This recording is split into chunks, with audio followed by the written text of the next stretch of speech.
Lo que está a punto de presenciar en la siguiente obra cinematográfica no es nada más que una brillante y engañadora actuación.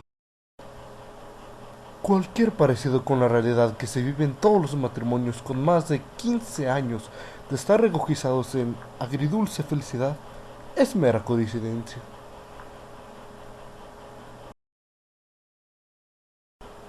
Postdata. Si en estos precisos momentos llega a notar alguna falta de ortografía en los letreros que se le están presentando, es solo el simple resultado de haber contado con el capital de 5 pesos para pagarle al analfabeta que está editando la película.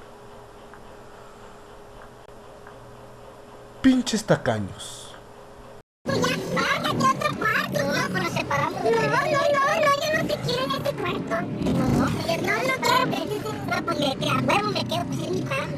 ¿Y por qué hacer eso? No, tú rómpate esta guata que te está pegui. Le voy a dar la manita, para estarte pegando.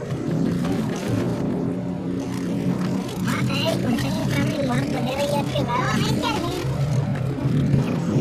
Claro, pues, no se va cagando, se ve muy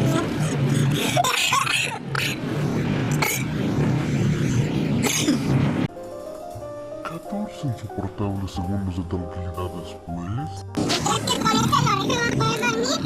Volteate, pero volteame para otro lado. ¡Ay, tú crees que voy a dormir con este! Todavía hasta las 9:30 que te bonita a dormir. Mira, así. Toda la pinche noche. La santa noche, sí. Santa.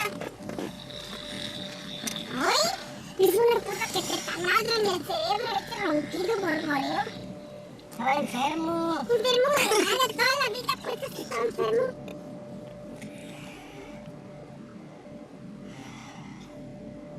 Creyéndolo. A ver si al cabo de media hora no pretendo nada. Eso es loco.